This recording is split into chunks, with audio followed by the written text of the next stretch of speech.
Bonjour à toutes et à tous, et ravi de vous retrouver pour ce NEC Occitanie et pour cette première table ronde intitulée L'Occitanie et l'inclusion numérique. Quels sont nos freins et leviers stratégiques et opérationnels? Alors, je m'appelle François Huguet, je suis chercheur en humanité numérique et maître de conférence invité à Télécom Paris. Et je travaille depuis un certain temps sur les questions d'inclusion numérique, ce qui fait que je suis également rapporteur général des événements NEC locaux pour le programme Société numérique de l'Agence nationale de la cohésion des territoires. Je suis très en retard, je suis très essoufflé. Je viens juste d'arriver à Toulouse avec un train qui a eu beaucoup de retard, mais ça va bien se passer. Alors, il y a un an, ici même, on était à Toulouse et on a assisté à une autre table ronde qui s'intitulait L'Occitanie, territoire d'inclusion numérique, et qui réunissait monsieur le secrétaire d'État chargé de la transition numérique et des communications électroniques, Cédrico, différents élus du territoire de Haute-Garonne et d'Occitanie, mais aussi des acteurs venant du monde de l'entreprise.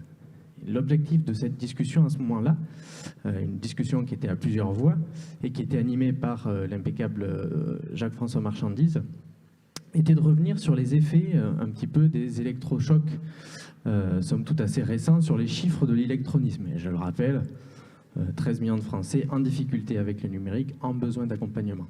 Mais l'idée de cette table ronde, c'était surtout de voir de quelle manière les territoires, les entreprises, les acteurs associatifs, les mondes de l'éducation populaire, de la formation, etc., s'emparer de cette question de l'inclusion numérique sur le territoire de la région Occitanie.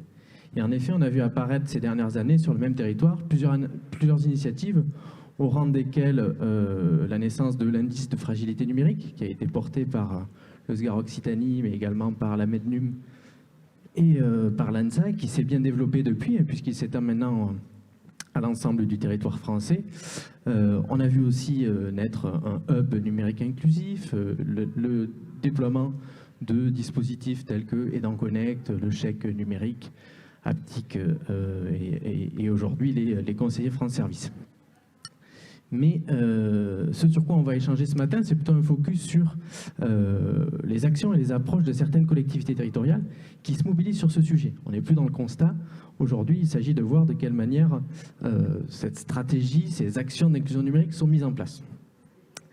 Et ce qu'il s'agit de voir aussi, c'est les formes de collaboration qu'il permet entre des opérateurs de services publics et des collectivités territoriales. Alors j'excuse ce matin Romain Tribala, qui est toujours chargé d'impact pour AG2R La Mondiale, qui n'a pas pu se joindre à nous à cause d'un retard d'avion de son côté. Mais on accueille ce matin, pour ce point d'étape et ce dialogue sur les modalités concrètes de lutte contre les exclusions numériques, leurs leviers et leurs freins, on accueille Thierry Sanseri, qui est chargé de mission usage et services numériques au Conseil départemental de Haute-Garonne. Bonjour Monsieur Sanseri. Bonjour. On accueille également Anne-Claire Dubreuil, qui est directrice de projet transformation numérique à la communauté d'agglomération du Sicoval. Bonjour. Charlotte Jacob, qui est chef de projet infrastructure numérique, service aménagement numérique du territoire du Conseil départemental de l'Hérault. Bonjour. Et enfin, Laurent Travail, chargé de mission Pôle emploi Occitanie, direction territoriale Gers Haute-Pyrénées, qui aura la lourde tâche de remplacer, ou du moins d'essayer de dire ce que Romain Tribala ne peut pas dire ce matin. Bonjour à tous. Alors, notre premier intervenant, c'est donc Monsieur Tanseri, du Conseil départemental de Haute-Garonne, à qui, moi j'ai voulu faire de ce territoire un témoin des actions d'inclusion numérique nous semblait assez intéressant. Et j'aurais voulu que vous reveniez avec nous sur qu'est-ce qui a été mis en place concrètement sur le territoire haut-garonnais pour faire face au phénomène d'exclusion numérique. Merci à vous. Effectivement, l'inclusion numérique est un enjeu majeur pour de nombreux territoires. Et juste pour rappeler un petit peu le contexte avant de parler des conditions opérationnelles, c'est vrai que la crise sanitaire, elle a accéléré l'avènement des nouveaux usages numériques, comme la télémédecine, le télétravail, les démarches en ligne, les commandes en ligne ou les clics en collect, etc. Alors, il y a une majorité des gens qui sont à l'aise avec ces services. Mais malgré cela, il y a quand même près de 40% des Français qui se disent inquiets à devoir réaliser des démarches en ligne par leurs propres moyens, d'après une enquête du Crédoc. Si on y rajoute la raréfaction de l'accès aux services publics ou privés, les déserts médicaux, économiques, culturels et les enjeux de mobilité, on voit qu'il y a un risque accru de ne pas pouvoir accéder à ces droits pour ces personnes-là. Et donc, la question de la révolution numérique doit mettre l'humain au centre des dispositifs en excluant personne. Et c'est l'ambition du conseil départemental que de promouvoir un numérique éthique, citoyen, responsable, solidaire et inclusif. Et donc, vous l'avez compris, l'inclusion numérique, c'est un axe majeur des politiques publiques du département, bien sûr, en complémentarité avec toutes les dynamiques locales, et on y reviendra. Alors, inclusion numérique, effectivement, l'objet de cette table, c'est d'aborder les questions d'action opérationnelle. Et nous avons choisi d'avoir une approche multicanale pour répondre à cette attente. On parlerait de Figital dans le monde du commerce. Et la retransmission aujourd'hui permet d'expérimenter ces dispositifs. Avec un côté digital, qui est de favoriser l'accès aux services numériques pour toutes les personnes en capacité de suivre ces nouveaux usages. Et le département accélère sa propre transition numérique en simplifiant les interfaces, par exemple, qui est le premier relais d'inclusion, de rendre les sites Internet faciles à utiliser, et d'accompagner et faire grandir tous ceux qui sont éloignés par le biais de ces usages, par le biais de la médiation. Sur le côté physique, donc, c'est la démultiplication des points de contact départementaux avec une nouvelle approche pour les départements dans les maisons départementales de solidarité en renforçant le maillage historique portant à 30 maisons de solidarité depuis début 2020, une modernisation de l'accueil des services du département et la sensibilisation des agents. C'est de la collectivité avec l'impact de la formation, de la transformation numérique sur les métiers, et l'enjeu de la formation des agents est un enjeu important aussi pour pouvoir accompagner les citoyens. Il faut être soi-même formé. La convergence des accueils classiques et sociaux pour faire émerger des pratiques communes. Au-delà des maisons des solidarités, le département a souhaité créer des maisons départementales de proximité en complémentarité des maisons France Service portées par l'État et des 60 conseillers numériques, dont certains ont été réunis tout à l'heure, France Service. Donc, l'objectif, c'est de faciliter l'accès aux services avec une gamme enrichie et un appui à la médiation numérique interinstitution, un genre de guichet unique qui permet d'essayer de traiter tous les problèmes numériques que les gens rencontrent dans leur quotidien. Donc 40 points d'accueil sont prévus sur le département, répartis sur tout le territoire avec des solutions itinérantes, en essayant de les implanter au plus près des besoins, en priorisant les zones rurales et les quartiers populaires, bien sûr. 8 de ces maisons ont déjà été mises en place. Elles ont permis, depuis la fin de l'année dernière, on va parler un peu chiffres, d'accompagner 1950 personnes, soit environ 100 par mois et par maison. Ça représente 62% de femmes accompagnées, c'est important. 70% de ces accompagnements l'ont été pour des dispositifs ne dépendant pas du conseil départemental. Et 9 fois sur 10, ces accompagnements ont pu aller à leur terme sans avoir à orienter le public vers une autre structure, et ce qui permet aussi d'augmenter la fluidification de l'expérience utilisateur, de l'expérience de l'usager. Et donc, au-delà de ces points de contact physique, il y a ce côté digital, comment favoriser l'accès au numérique des personnes les plus éloignées. Alors, accéder au numérique, c'est d'abord avoir accès au physique, c'est favoriser l'accès au très haut débit via la fibre optique pour tous et partout sur le territoire d'ici fin 2022. C'est aussi favoriser l'accès à du matériel reconditionné avec la question de la sobriété numérique, et qui est en réflexion au département pour proposer donc, des circuits courts et favoriser la structuration d'une filière et de matériel dédié aux structures et personnes en difficulté. Et une fois qu'on a l'accès au physique, il faut savoir quoi en faire. Et donc, donner du pouvoir d'agir en acculturant les personnes les plus éloignées dans la pratique du numérique pour maîtriser le b.a.-ba de la manipulation des outils est aussi un enjeu important. Et c'est là qu'intervient l'outil pass numérique proposé par l'État, qui est basé sur le principe du chèque restaurant, et dont l'objectif c'est de fluidifier les parcours d'accompagnement pour mieux appréhender les outils, donner du pouvoir d'agir, avec bien sûr pour le département une ambition d'avoir un reste à charge financier à zéro pour les bénéficiaires. Donc ça permet d'accéder à 10 séances d'accompagnement et sur des formations de type savoir naviguer sur Internet, gérer ses documents ou sa boîte mail, maîtriser les plateformes d'accès aux droits, bien sûr. Et puis Covid oblige, savoir aussi appeler par visioconférence parce que c'est un outil qui est de plus en plus obligatoire. Et donc dans ce cadre, le département a acheté 2000 carnets de 10 tickets, chacun d'une valeur de 10 € pour un montant de plus de 220 000 € avec un abondement conséquent de l'État de plus de 50% pour favoriser la mise en place de ce pass numérique de manière partenariale avec les autres territoires.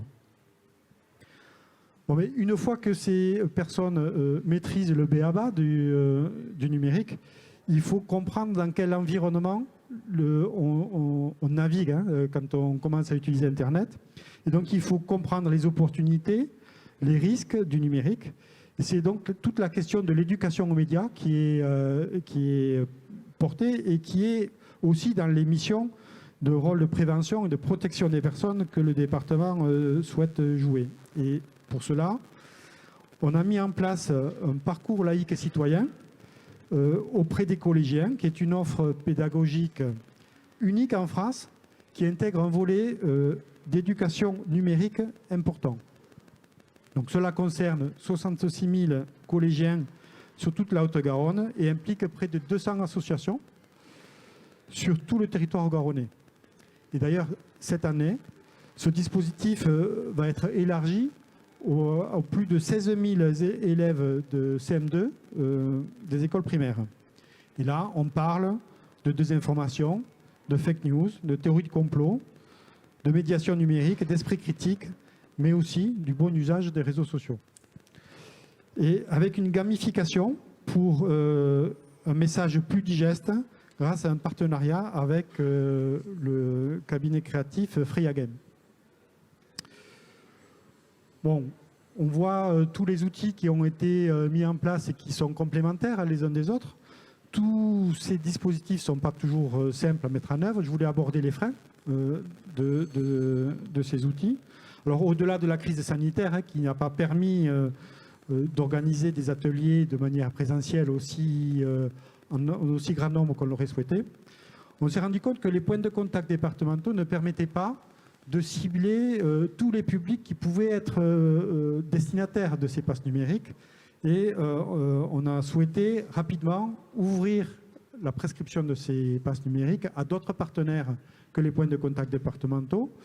Donc certains ici pourront en parler plus longuement, mais en particulier avec les agences Pôle emploi du territoire qui, à partir du mois d'octobre, auront la possibilité de distribuer, de prescrire plutôt, des passes numériques dans leurs agences. Mais on souhaite également l'ouvrir à plus de territoires avec des relais par les communes, les CCAS, les communautés de communes ou d'agglomération. Voilà. Et puis pour compléter ce dispositif, on souhaite ouvrir des ateliers d'inclusion numérique dans le réseau des bibliothèques départementales. On a plus de 170 bibliothèques réparties sur les départements et qui peuvent jouer un rôle complémentaire. Je pense que tous les acteurs doivent être présents. Et là, avec un projet qui est en cours de discussion, avec l'appui des conseillers numériques France Services. Mais envoyer des passes ne suffit pas pour qu'ils soient consommés. C'est un outil qui est stratégique, qui est important, mais il est nécessaire qu'en parallèle, de pouvoir structurer l'offre des opérateurs et créer une dynamique de territoire. Et en partenariat, et c'est la dynamique qu'essaie de créer le Brinoc, constitué de la mêlée et de Colline, qui nous appuient dans cette démarche. Et dès aujourd'hui, on a plus de 25 structures qui sont déjà qualifiées Aptic et qui sont en capacité d'opérer sur le territoire garonnais. Aptic, donc, qui est le fournisseur mandaté par marché public par le département. 20 structures supplémentaires seront qualifiées d'ici la fin de l'année. Enfin, à noter que parmi les difficultés, qu'il y a 35 structures qui n'ont pas souhaité poursuivre suivre ce dispositif lié au modèle économique. Bon, donc les axes de progrès par rapport à Aptic, c'est aussi la date de fin de validité. On a un enjeu de validité des chèques sur le terrain et la date limitative de fin de cette année pose un souci. Et enfin, pour terminer, le dernier point, le frein, c'est la difficulté par rapport au pass numérique d'avoir une vision partagée de où on en est du déploiement sur le territoire. Et donc le département a développé un prototype dans un mode un peu intrapreneurial et donc agile pour mieux gérer les demandes de prescription sur le territoire et faciliter la visibilité entre les parties prenantes qui sont les prescripteurs et les opérateurs et le hub pour avoir une vraie cartographie des avancements. Donc, plus de 40 départements sont déjà intéressés par la solution. D'ailleurs, cet après-midi, il y a un atelier qui est programmé où Thierry Martin vous présentera cet outil. Alors, en conclusion rapide, je voulais juste confirmer que l'inclusion numérique est effectivement un enjeu majeur pour l'ensemble des territoires haut-garonnais, mais je dirais français sur tous les territoires, avec cette numérisation galopante et très rapide. Donc, ce sont des dispositifs phares comme le pass numérique qui est un dispositif central dans cette politique publique, mais ça ne se résume pas de l'outil. Et ces premières expériences ont montré que la dynamique territoriale était une question essentielle pour pouvoir réussir ces projets. Merci Thierry pour ce premier témoignage de quelle est l'approche du conseil départemental sur les nombreuses problématiques que nous posent les phénomènes d'exclusion numérique. On y reviendra tout à l'heure avec vous, Charlotte, sur justement quelle est l'approche du conseil départemental de l'Hérault sur ces mêmes questions. On reparlera bien entendu d'Aptic avec Laurent de Pôle emploi. Mais ce qu'on voulait vous proposer, c'est également un regard sur d'autres formes d'échelle d'action sur le phénomène d'exclusion numérique. Il y a une échelle qui nous semble intéressante, c'est celui de l'intercommunalité, puisque beaucoup d'intercommunalités, de communautés d'agglomération se saisissent de ces questions-là. Et on a invité donc Anne-Claire Dubreuil à nous présenter, non pas les actions du SICOVAL, parce que je pense qu'ici, Anne-Claire est un peu une star, et du coup, vous connaissez les actions du SICOVAL. L'année dernière, à cette table ronde, Jacques Auberti, le président du SICOVAL, présentait justement la stratégie d'inclusion numérique du SICOVAL, mais également un rapport qu'il avait remis au secrétaire d'État sur le phénomène d'exclusion numérique. Et de ce rapport est née une coordination territoriale pour l'inclusion numérique, donc une nouvelle forme de dispositif, ou plutôt une nouvelle forme de partenariat entre des collectivités et des opérateurs publics, des opérateurs privés. C'est mis en place et c'est sur ça qu'on aurait voulu que tu reviennes avec nous, que tu nous présentes un petit peu cette sit-in, coordination territoriale pour l'inclusion numérique, et que tu nous représentes aussi un petit peu les usages numériques responsables, questions sur lesquelles tu travailles également. Oui, bonjour à tous. Donc Anne-Claire Dubreuil, en effet, je suis directrice de projet transformation numérique au SICOVAL. Donc le SICOVAL, c'est une communauté d'agglomération qui se situe au sud-est de Toulouse, territoire périurbain, de 80 000 habitants et de 36 communes. Alors en effet, tu parlais de numérique responsable, donc voilà, j'en fais la promo. On a réalisé un petit document qui référence un petit peu la stratégie et le programme politique de nos élus autour de cette thématique du numérique responsable. Et donc en effet, quand on parle de numérique responsable, on parle bien sûr de l'aspect sociétal, l'aspect inclusion numérique. numérique que je vais développer là. Et également, aujourd'hui, on est engagé dans une démarche autour de la sobriété numérique avec tous les acteurs du territoire, donc dans une démarche, encore une fois, territoriale, avec les acteurs économiques, les acteurs institutionnels, les acteurs de l'ensemble des agents également, pour déployer, y compris dans le champ de l'inclusion numérique, cette question de la sobriété numérique. Voilà, juste pour situer qui nous sommes. Alors, en effet, la démarche d'inclusion, elle a démarré en amont avec Territoire d'action numérique inclusif, donc avec l'État. Nous étions la première interco en 2019 à signer une charte avec le secrétaire d'État Mounir Majoubi à l'époque, sur Territoire d'action numérique inclusif. Et on avait pris un certain nombre d'engagements à travers cette signature pour bêta-tester, prototyper, aider au prototypage d'un certain nombre d'outils qui aujourd'hui, avec ce que vient de nous exposer Thierry Sanseri, a trouvé sa pleine expansion, Aide en Connect, les passes, les PIX, etc. Mon président, le président de l'Aglo, Jacques Auberti, est également vice-président de l'association des interconnectés. Les interconnectés, c'est la fusion de France Urbaine pour les métropoles et de l'ADCF pour les plus petites intercos. Et donc, il porte très haut cette question de l'inclusion numérique au niveau, y compris national. Dans ce cadre-là, il a remis un manifeste auprès de Cédrico en février 2019, qui avait été rédigé par la commission des élus. Agir face à l'urgence de l'électronisme, que vous trouverez en ligne, qui est toujours bien sûr disponible sur le site de l'ADCF ou de France Urbaine. Et dans ce manifeste, les élus souhaitait également faire des propositions et avait fait des préconisations. Et une des préconisations était de s'adosser à un dispositif qui existe dans tous les départements, qui s'appelle la conférence des financeurs. Et le modèle nous paraissait intéressant parce qu'elle permettait d'associer des acteurs du privé et des acteurs du public pour répondre à un défi sociétal qui est la dépendance des personnes âgées. Et on s'est dit, pourquoi ne pas reproduire le même type de dispositif, associant, et on parlait d'alliance tout à l'heure, Caroline parlait d'alliance des acteurs, associant tous les acteurs pour répondre à ce défi commun qui est autour de l'inclusion numérique. Et aujourd'hui, on le voit avec NEC, cet après-midi, il y a des ateliers avec les acteurs du privé. AG2R devait être à nos côtés et on lui doit beaucoup aussi sur le SICOVAL par rapport à la diffusion des passes.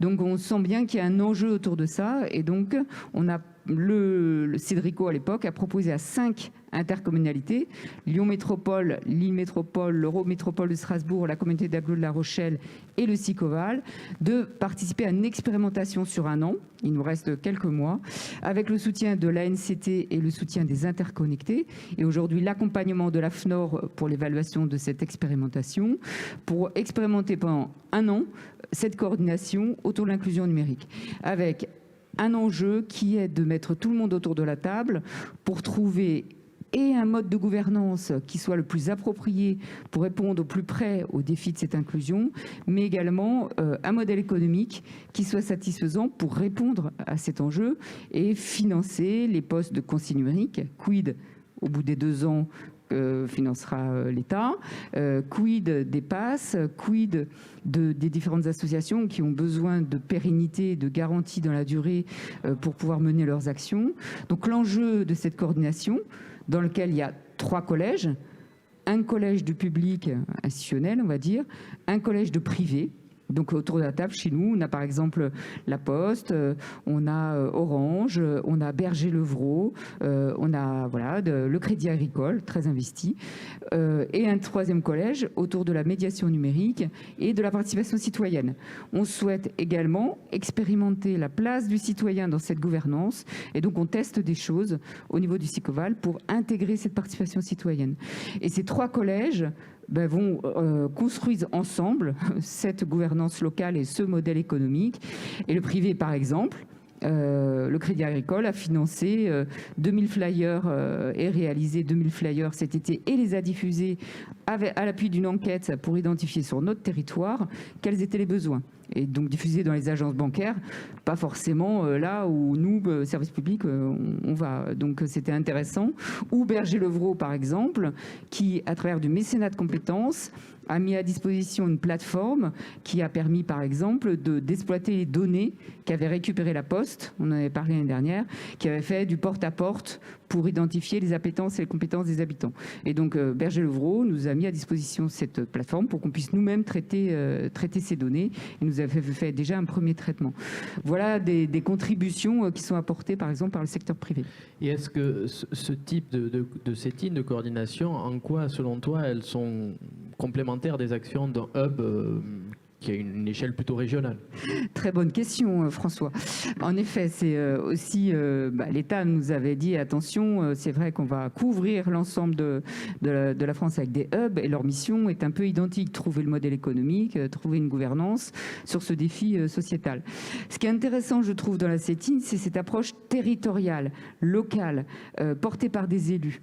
Le hub, quand on est comme un hub comme Rhinoc à l'échelle de 13 départements, on ne peut pas avoir cette finesse d'intervention. Donc on travaille de manière extrêmement étroite avec le hub et avec le département d'ailleurs, qui sont très impliqués dans cette gouvernance. Et on pourra imaginer, pourquoi pas, le hub en animateur de ce dispositif territorial. Mais le fait d'être ancré localement porte de manière beaucoup plus intéressante la question de l'opérationnel, de la concrétisation et l'évaluation. Parce que derrière ces coordinations territoriales, un des gros enjeux aussi, c'est de se dire les politiques publiques qu'on déploie, quel est leur impact? Comment mesure-t-on cet impact? Et donc il y a un vrai enjeu, et on est en train de le construire avec le soutien de l'AFNOR, à évaluer ces politiques publiques. Et ça, on le fera aussi de manière fine à l'échelle territoriale. Avec un fonctionnement, moi, pour connaître les conférences de financeurs de la prévention de la perte d'autonomie, donc celle que tu disais qui était ce modèle des CETIN, le fonctionnement serait le même, c'est-à-dire vous fonctionnerez sur des appels à projets justement ou annuels où des personnes viendraient répondre et monter des projets, des acteurs associatifs, etc. Comment ça fonctionne? En fait, on est en train de rechercher le modèle. Par exemple, à Lyon Métropole, ce vers quoi ils s'orientent, c'est une fondation. Parce qu'il y avait déjà une fondation avec un objet qui n'était peut-être pas aussi large, mais aujourd'hui, ils vont l'inscrire avec cet objet-là. En fait, on expérimente différentes formes. Moi, je me dis que notre petite com d'agglo, elle n'est pas à l'échelle pour pouvoir mobiliser des acteurs de privé. Orange ne va pas venir sur tous les EPCI de Haute-Garonne. Il y a peut-être un enjeu à ce que ce soit le département qui porte cette coordination territoriale. Mais avec une gouvernance dans laquelle les collectivités seront impliquées. Le problème des conférences de financeurs, c'est que la gouvernance, elle est essentiellement portée par le département. Et donc, on retrouve toutes l'organisation d'un département avec parfois ces lourdeurs de décision, d'orientation, etc. Là, l'intérêt, c'est de trouver une organisation. Après, à chacun peut-être de l'inventer aussi. On va tester différents modèles. Et par exemple, nous, notre prochaine session avec les collèges, ça va être d'arbitrer autour de l'AMI, outiller la médiation numérique, dont parlait Caroline tout à l'heure. C'est pas nous qui allons décider, puisque le jury se fera dans le NEC qui va avoir lieu en Charente. Par contre, on va proposer aux 3 associations ou opérateurs qui ont l'intention de déposer un dossier AMI de venir le pitcher. Et on va tester le modèle de gouvernance, le vote, la décision, eu égard à la stratégie qu'on a votée ensemble à partir d'un diagnostic qui a été partagé par tous. On va tester et expérimenter des modes de gouvernance pour arbitrer sur est-ce que ce projet porté par tel ou tel opérateur ou association est adapté à notre territoire. Donc, encore une fois, ce n'est pas nous qui prendrons la décision, mais c'est juste pour, puisqu'on est dans une expérimentation, on va tester ça. Un outil, au final, on va en parler avec vous, Charlotte Jacob, juste après, mais une manière de créer de la coordination, de la transversalité entre des services et des acteurs qui n'avaient pas l'habitude forcément de se parler ou qui n'étaient pas habitués à ces modes de fonctionnement. Alors quand je me tourne vers vous, Charlotte Jacob, quand on a préparé un petit peu cette table ronde, vous m'expliquiez votre rôle donc de chef de projet infrastructure numérique au service aménagement numérique du territoire du conseil départemental de l'Hérault, et vous m'expliquiez que ce que vous essayez d'impulser ou ce à quoi vous travaillez beaucoup au sein de votre service, c'est justement une transversalité au niveau de tous les services au service de l'inclusion numérique. Est-ce que vous pourriez nous présenter un petit peu ce travail ? Oui, effectivement. Alors, tout d'abord, dans un premier temps, ce qu'on peut dire, c'est qu'on partage pleinement, je partage pleinement ce qui a été dit par le collègue de Haute-Garonne qui est à côté de moi. Hein. On est inscrit dans le déploiement de la fibre optique sur le territoire aussi. Et à côté de ça, on essaye aussi de développer les usages, les nouveaux usages du numérique. Donc, on travaille sur l'infrastructure et derrière, on travaille aussi à mettre en place de nouveaux usages numériques. Dans ce cadre-là, effectivement, on s'inscrit aujourd'hui dans une politique de l'inclusion numérique, autour de l'inclusion numérique, passionnante politique.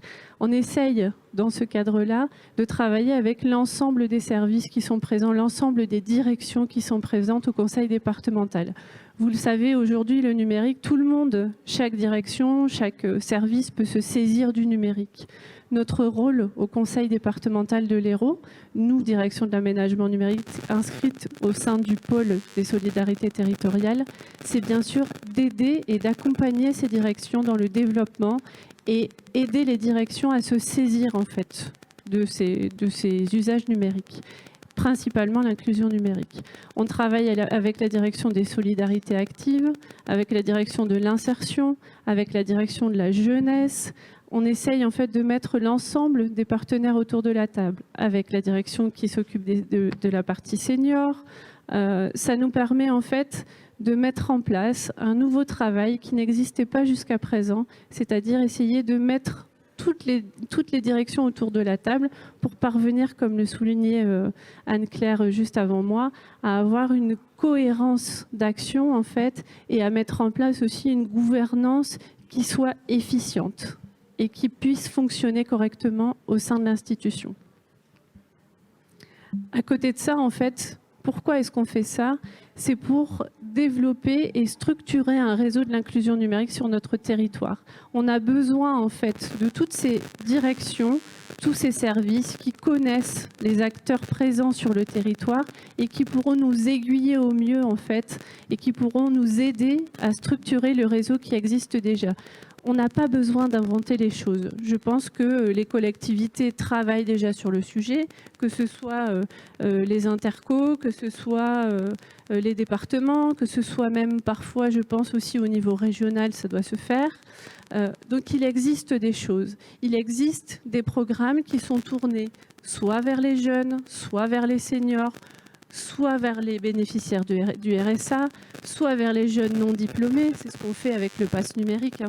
Ça rentre pleinement dans le champ d'action du pass numérique. Et en fait, on essaye de s'appuyer sur les choses qui fonctionnent sur le département pour venir structurer et coordonner une action. Donc cette action, comment est-ce qu'on la structure et pourquoi on est parti de là? En fait, comme vous aussi, on est parti du déploiement des passes numériques sur notre territoire pour venir travailler. Donc on s'appuie aujourd'hui sur 2 réseaux qui fonctionnent déjà, un présent autour de l'étang de Thau et un présent autour de Béziers. C'est des associations privées, c'est aussi des acteurs publics avec lesquels on travaille.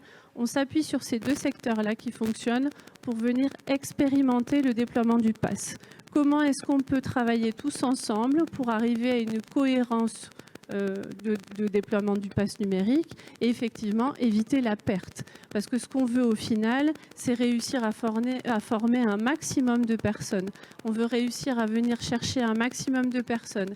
Et pour ça, on sait que les offres qui seront mises en place à destination des jeunes, à destination des seniors, à destination des bénéficiaires du RSA ne seront pas les mêmes. Donc on a besoin de travailler sur des formations hétéroclites qui pourront s'adresser chacune à un public bien particulier. On a mis en place aussi effectivement un travail de cohérence et de coordination avec les autres acteurs publics. On travaille aussi avec Pôle emploi, parce qu'on sait que sur le territoire de l'Hérault, il y a déjà aussi une petite expérimentation qui est faite. Et donc l'objectif, là encore, c'est bien sûr de venir compléter ce qui est déjà fait. On travaille en partenariat aussi avec la métropole de Montpellier, c'est-à-dire que la métropole de Montpellier va venir développer des actions sur le territoire montpelliérain et nous, on va pouvoir venir compléter ensuite, s'il le faut, aux alentours de Montpellier et sur l'ensemble du département. Pourquoi est-ce qu'on fonctionne par expérimentation? Parce qu'on se dit il faut tester les choses. Et là encore, hein, je rebondis sur ce qui a été dit précédemment. On a besoin en fait de tester pour voir comment est-ce que ça fonctionne et pouvoir réajuster s'il le faut en fait.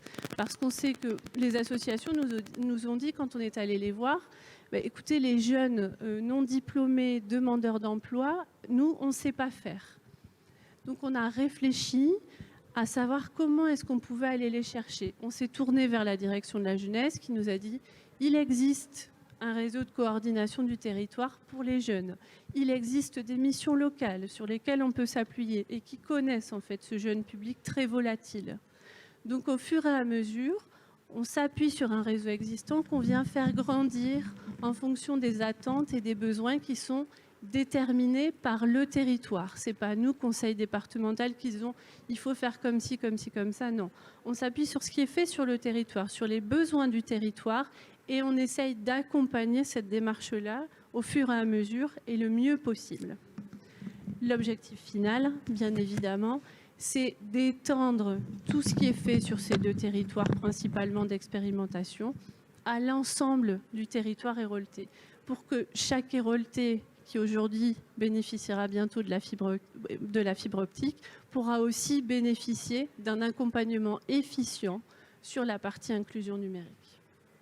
Oui, mais là, ce que vous dites me fait prendre la voix de Romain Tribala, qui est donc responsable impact à la direction des activités sociales d'AG2R La Mondiale et qui n'a pas pu se joindre à nous aujourd'hui, mais qui me disait que, effectivement, pour un acteur comme AG2R, un dispositif comme Aptic est très pratique, puisque c'est un outil unique, quel que soit le territoire en France. Néanmoins, il y a quand même, selon lui, il y a une difficulté d'appropriation, selon toutes les structures, du fonctionnement de ce dispositif-là. Donc vous, dans ce que vous me dites, c'est une forme de contournement de cette difficulté en s'appuyant sur des structures déjà existantes, déjà identifiées par le conseil départemental, et les faire adopter, les faire travailler sur un nouveau dispositif en complémentarité. Enfin, du coup, on ne vient pas déposer un dispositif face à eux en disant débrouillez-vous avec ça. On leur dit vous travaillez déjà à ça, cette chose pourrait vous outiller en plus sur vos activités. Oui, c'est exactement ça. On sait, quand on s'est lancé dans le dispositif, le déploiement des passes numériques sur le territoire, on s'est dit qu'il n'y a pas besoin de réinventer finalement. Il faut peut-être juste structurer et coordonner. Et on a toujours dit aux associations et aux différents membres du réseau, on n'est pas là pour venir vous noyer avec ces passes numériques. On n'est pas là pour venir dire il faut absolument, il faut. Non, on accompagne en fait l'ensemble des structures et on les accompagne pour la mise en place et on leur dit aussi on s'adapte à leur temporalité. Les passes numériques, je pense qu'effectivement, c'est ce qui a été dit auparavant, s'il n'y a pas une certaine coordination, s'il n'y a pas une certaine cohésion, en fait, même au-delà de la coordination, s'il n'y a pas une cohésion dans le réseau, je ne suis pas sûre que ça puisse fonctionner correctement, en fait. Je ne suis pas sûre. Donc oui, on vient s'appuyer sur ce qui existe déjà et on insuffle, on essaye le mieux possible d'insuffler une dynamique sur 2 petits territoires pour l'instant et on l'espère prochainement sur l'ensemble du territoire de l'Hérault. Merci Charlotte. Et ce que vous venez de dire, me semble-t-il, va résonner avec ce que vous allez nous raconter, Laurent Travail. Donc vous êtes, je le rappelle, chargé de mission Pôle emploi à Occitanie, direction territoriale Gers Hautes-Pyrénées, sur ces questions d'inclusion numérique. Et justement, du coup, vous deviez témoigner juste après Romain Tribala pour nous expliquer la manière dont vous déployez sur cette délégation, alors comment on appelle ça, sur ce territoire, direction territoriale. Nous expliquer concrètement comment vous déployez les passes haptiques, de quelle manière vous en faites un outil au service aussi de coordination de ces acteurs avec qui vous travaillez. Est-ce que vous pourriez nous en dire un peu plus sur ça? Oui, je vais faire au mieux pour remplacer Romain. Comment on procède? L'important, c'est de... Ne présentez pas AG2R La Mondiale, ça ira. Comment on s'organise? L'important, c'est de pouvoir mettre à disposition de nos usagers, donc en l'occurrence des demandeurs d'emploi, un réseau le plus étoffé possible pour qu'en proximité de leur lieu de résidence, les demandeurs d'emploi aient des structures labellisées en proximité pour pouvoir développer et certifier leurs compétences. Donc, bien évidemment, pour que ces passes numériques soient un succès, nous devons travailler de concert entre les partenaires pour faire en sorte que ce réseau se développe. Donc, nous avons une responsabilité vis-à-vis de ces structures qui existent sur le territoire pour les accompagner dans l'obtention de la certification ou de la labellisation haptique. Et c'est ce à quoi je travaille à mon humble niveau. Voilà, où je me suis posé la question, je me suis dit, voilà, vu de ma direction territoriale, quels sont mes leviers d'action, de quelle marge de manœuvre je dispose pour favoriser le développement de ce réseau haptique sur mon territoire, afin que les demandeurs d'emploi puissent utiliser les passes numériques. Et donc, eh bien, nous avons contacté, par exemple, par l'intermédiaire des préfets, les maisons France Service, puisqu'elles sont représentées en nombre très important sur notre territoire. Il y en a plus de 22 dans le Gers. Il y en a bientôt 15 dans les Hautes-Pyrénées, ce qui permet d'avoir un maillage territorial très fin. Et donc, bien évidemment, comme les maisons France Service sont portées par l'État, donc par les préfectures, nous avons interpellé les préfets qui ont incité les maisons France Service à demander une labellisation haptique dans un premier temps. Après, ça peut être au plus près des territoires, à l'initiative des directeurs d'agence, de contacter des structures qu'ils connaissent parfaitement sur leur territoire et qui remplissent le cahier des charges pour obtenir une labellisation haptique. Et donc, c'est ce à quoi nous travaillons sur notre territoire et qui commence à porter ses fruits et qui permet donc d'augmenter le nombre de lieux labellisés haptiques. Voilà.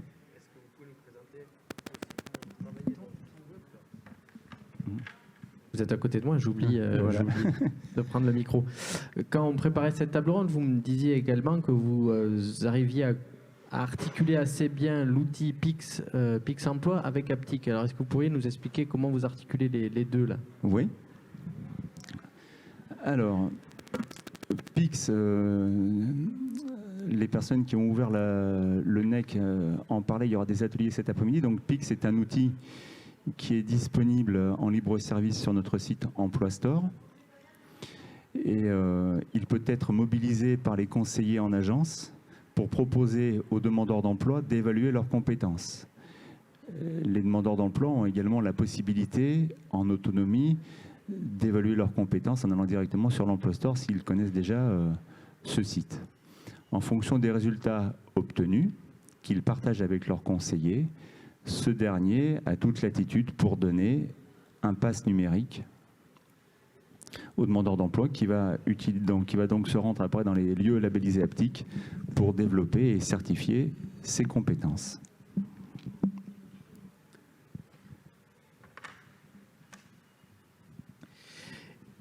Merci. Excusez-moi, je prenais des notes en même temps, mais j'essaye d'avancer en même temps que vous sur cette discussion. Alors l'autre chose qu'on se disait aussi, c'est on avait réfléchi un petit peu au public que vous touchiez, oui. Au public qui était financé par, les publics qui étaient intéressés. AG2R a financé des passes pour 3 types de publics. Oui. Vous êtes concerné par 2 types de publics. Est-ce que vous pourriez revenir sur le type de public que vous accompagnez également? Bien sûr.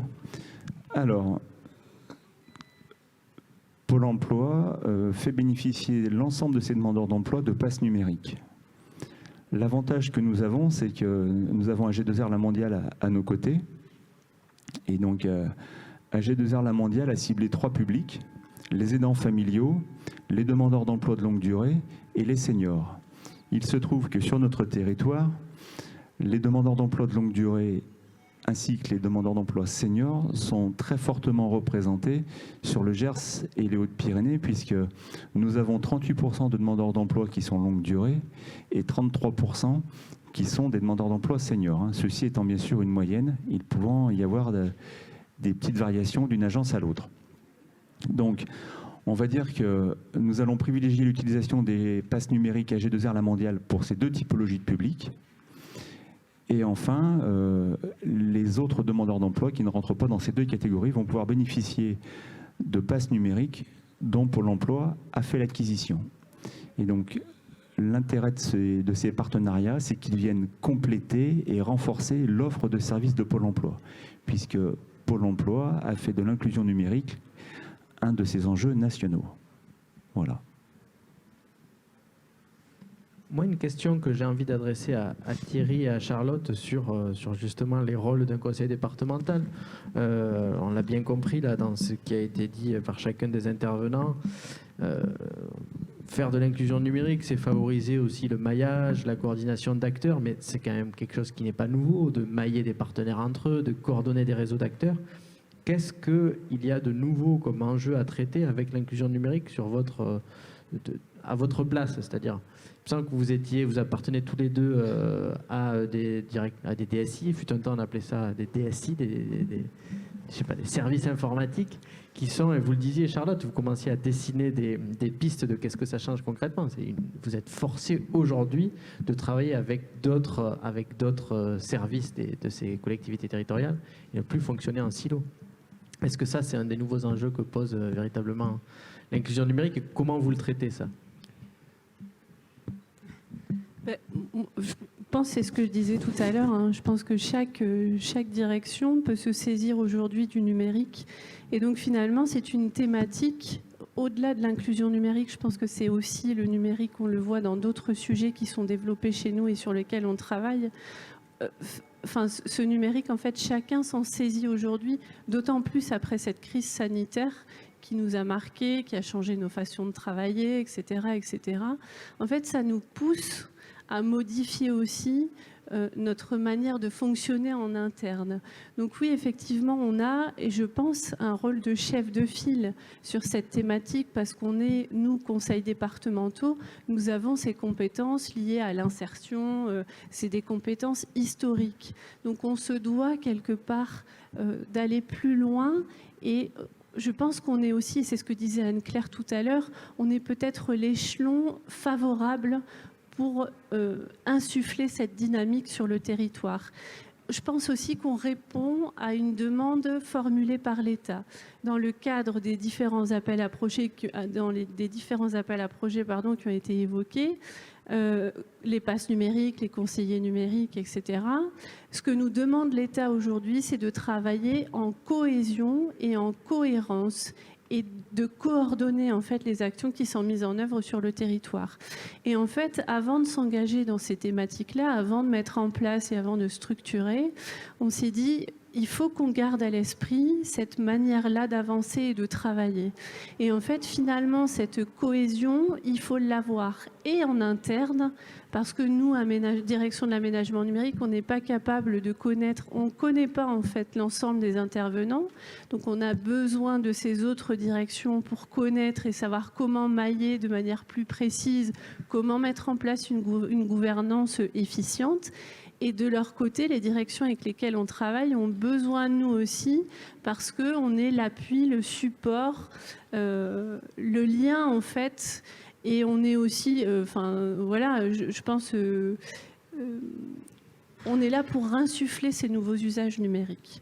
Donc c'est un travail partenarial qui se met en place en interne et ce travail partenarial qui se met en place en interne retentit en fait aussi forcément sur ce qui est mis en place en externe. Je vais peut-être compléter en essayant de ne pas redire parce qu'effectivement ces enjeux-là sont les mêmes, je pense, dans de nombreux départements. La question de la transformation numérique qui inonde toutes les directions et tous les services.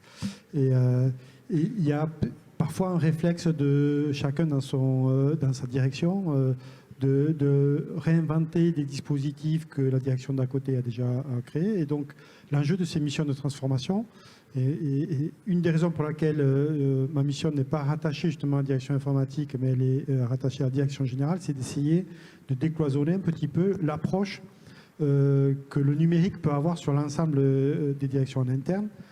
Un des premiers enjeux aussi de l'inclusion numérique dans les services publics, c'est aussi d'accompagner les agents. Et il y a des projets, en particulier actuellement, on souhaite mener un projet en collaboration avec le SICOVAL sur l'accompagnement des agents, parce que l'inclusion numérique des agents qui sont confrontés à cette transformation digitale les met aussi en difficulté devant les réponses qu'ils peuvent apporter aux citoyens et devant parfois la méconnaissance de tous les dispositifs qui existent sur les territoires au sens large. Le département, effectivement, dans sa mission, a une mission de solidarité importante qui transperce un peu toutes les politiques publiques. Elle a aussi une solidarité des personnes, mais aussi des territoires. On a la chance en Haute-Garonne d'avoir un territoire qui est très dynamique en termes de numérique, mais d'inclusion numérique aussi, et c'est le SICOVAL pour le pas de nommer, avec qui on travaille de manière étroite. Mais un des objectifs, c'est aussi d'avoir un territoire d'expérimentation. Le département, malgré la connaissance de tous ces réseaux, doit s'appuyer sur les dynamiques locales. Une politique d'inclusion numérique ne peut pas reposer uniquement sur l'impulsion, je dirais, d'en haut. Et c'est d'ailleurs pour ça que l'ANCT cherche à s'appuyer sur l'ensemble des territoires et sur la cohésion qui peut être menée. Et dans notre laboratoire au Garonnais, qui est le SICOVAL, et c'est une des raisons du CTIN aussi, c'est d'essayer d'expérimenter de nouvelles approches et de voir comment on peut accompagner les territoires, parce que vous parliez aussi de la zone de Béziers qui était aussi un peu une zone expérimentale, et comment on peut outiller les autres territoires qui n'ont pas encore cette maturité numérique dans la mise en place, aussi bien en termes de méthodologie que d'outils, pour réussir à récupérer, je dirais, le même niveau d'inclusion numérique que le reste des territoires. Parce que l'approche d'un département, c'est faire en sorte que tout le monde, à terme, arrive à devenir je dirais, autonome dans ses propres usages, en limitant l'impact de la force publique, entre guillemets. Et si notre impact est limité, c'est qu'on aura réussi le challenge. Et je crois que pour ça, il faut que toutes les forces vives soient menées dans le même objectif, avec une même ambition, et non pas des ambitions qui se tirailleraient, quoi. Donc, je crois que l'inclusion numérique nous a forcé, oui, les collectivités territoriales, les acteurs, les opérateurs de services publics à fabriquer des politiques publiques d'une manière différente. Et aujourd'hui, surtout, au-delà de les fabriquer différemment, à chercher à les faire atterrir différemment. Est-ce que la CETIN, Anne-Claire, est un moyen, selon toi, de fabriquer des politiques publiques différemment et surtout de les faire atterrir différemment sur les territoires pour que de nouvelles alliances, je pense que Caroline Corbal a parlé de ça en introduction tout à l'heure, mais comment on crée des nouvelles alliances publiques-privées, comment on crée des mécanismes d'évaluation nouveaux, comment on vient créer des labels qui fabriquent des communs, etc. Comment on crée, vous le disiez tout à l'heure, des outils qu'on peut mettre ensuite au service, comme des communs au service de toutes les autres collectivités territoriales de France.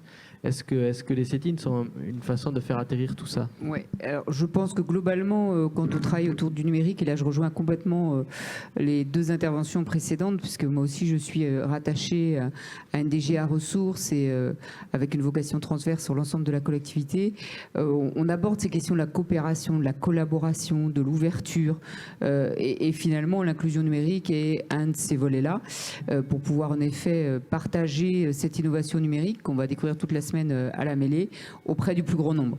L'inclusion, ça n'est pas que l'accès à des démarches administratives, même si l'accès et le maintien dans les droits est absolument indispensable pour nous, et au SICOVAL on l'affirme, le numérique est un énorme potentiel de découverte et de bénéfices, avec les risques que l'on connaît côté environnemental. Donc oui, les CETIN, c'est un laboratoire d'expérimentation. On va voir ce qu'on en ressort. C'est le moyen et les plus fidèles, je dirais aujourd'hui, hormis Pôle emploi qui est à nos côtés aussi, dans cette CETIN, c'est le secteur privé qui trouve du sens, je pense, par rapport à des politiques RSE, où on verra tout ça cet après-midi avec ces acteurs. Mais je pense que c'est un défi. À Bordeaux, on était récemment là pour Aginum et NEC Aquitaine. Il y a un des intervenants qui disait que c'est l'affaire de tous. Donc oui, il y a un tel défi, il y a de la place pour tous. Par contre, il faut la construire, cette coopération, pour qu'on soit dans la coordination, pour qu'on soit dans la cohérence, pour qu'on soit en effet à un moment dans la capacité de mesurer l'impact de nos politiques publiques et les mesurer tous ensemble. Et aujourd'hui, on travaille sur une quinzaine d'indicateurs pour pouvoir mesurer à l'échelle d'un territoire ce que c'est qu'une politique d'inclusion numérique. Et on co-construit ces indicateurs d'évaluation, on en mesure la faisabilité avec les opérateurs de terrain, parce qu'il ne faudrait pas qu'on soit trop décalé quand même par rapport aux capacités des acteurs de terrain de faire remonter ces indicateurs, mais on le fait tous ensemble. Et au départ, on ne savait pas trop où on allait et on construit ensemble ce partenariat et cette collaboration. Donc oui, mais je pense qu'il y a beaucoup d'autres cadres dans lesquels ces coopérations vont poursuivre. Je pense à toute la filière de reconditionnement, par exemple. On voit bien qu'aujourd'hui, on ne peut plus faire tout seul dans des silos le public, le privé, la participation citoyenne. On doit tous faire ensemble, co-construire ces politiques publiques avec l'État. Je remercie encore l'ANCT de la manière dont ils travaillent avec nous, c'est à accepter de se tromper, d'expérimenter, de repartir, de construire ensemble ces politiques publiques. Et c'est là où je pense qu'on sera le plus performant parce qu'il y aura une adhésion de tous, parce que tout le monde aura participé à la construction de cette politique. Alors j'ai envie de poser la question à la salle. Est-ce qu'il y a des questions? Audrey me signale qu'il n'y a pas de questions sur le chat. Est-ce qu'une personne parmi vous voudrait poser une question? Si, il y a une question. On pose. Non, on me dit qu'il n'y a pas de question. Ah.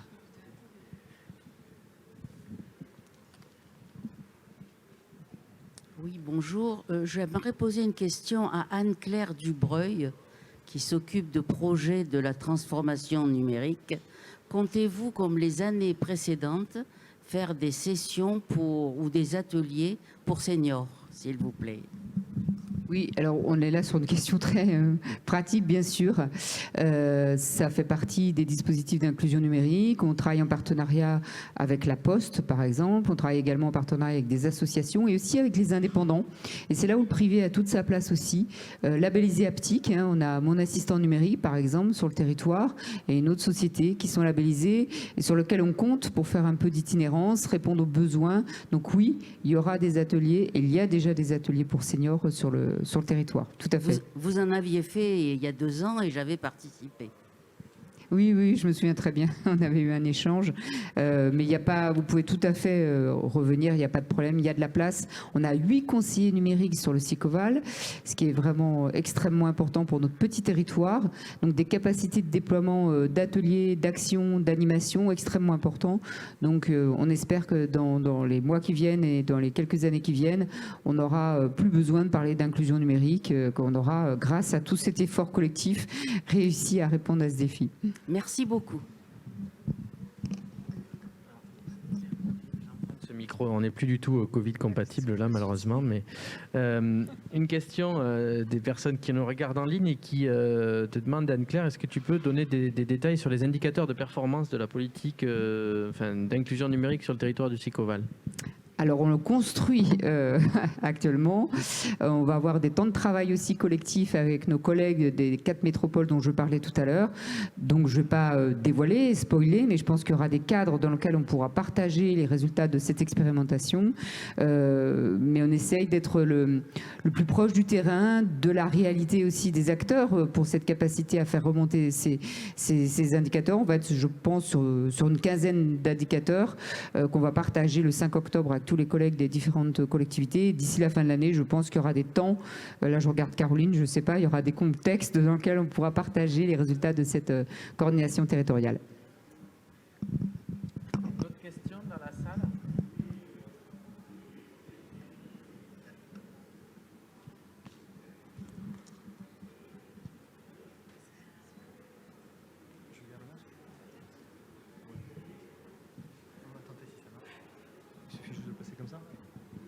Alors vous m'entendez bien? Alors Christopher Perron, je suis élu en Haute-Garonne. Donc j'avais une question pour vous, Monsieur Sanseri. C'était au niveau de l'éducation numérique des agents qui sont au niveau de la collectivité territoriale. Vous m'entendez bien ou c'est mieux comme ça? Allez, parlez fort. Vous m'entendez bien? C'est mieux? Ah, excusez-moi, il faut que je dose avec le masque. Donc je me présente rapidement. Christopher Perron, élu au niveau d'une collectivité de Haute-Garonne. J'avais une question parce que je soutiens l'illectronisme dans mes villes et j'avais une question au niveau des agents. Je suis du privé et je me rends compte que les agents ont des questions sur le numérique. Quels sont les dispositifs mis en place par le conseil départemental pour les accompagner, notamment dans une nouvelle transition? J'avais un point là-dessus, une remarque. On travaille avec Orange, donc ce n'est pas un partenariat, mais c'est une nouveauté. On introduit un système collaboratif pour les agents dans le sein de la mairie.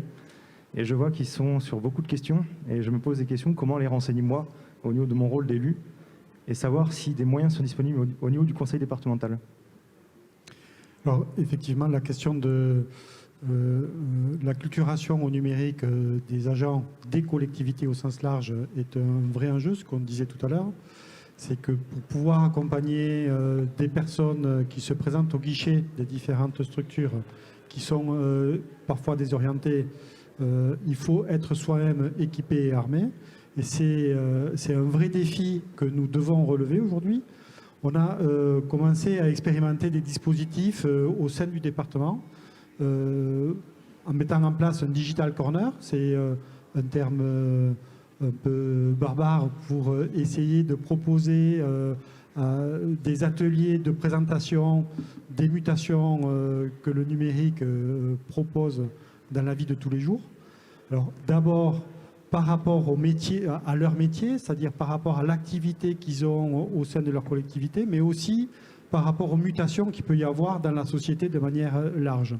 Donc on est en train de, donc le département est en train de bâtir une stratégie sur ce volet de formation en s'appuyant sur, demain on l'espère, de nouveaux canaux, pas uniquement de la formation en présentiel avec un tableau blanc et puis on leur explique comment ça marche et puis ils essaient de retenir ce qu'ils peuvent.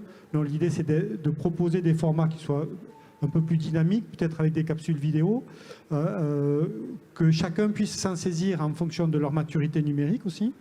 Et donc ça nécessite de proposer une évaluation de la maturité numérique de chaque agent, et le dispositif qui est porté par la start-up d'Etapix peut faciliter la mise en place de ce type de diagnostic.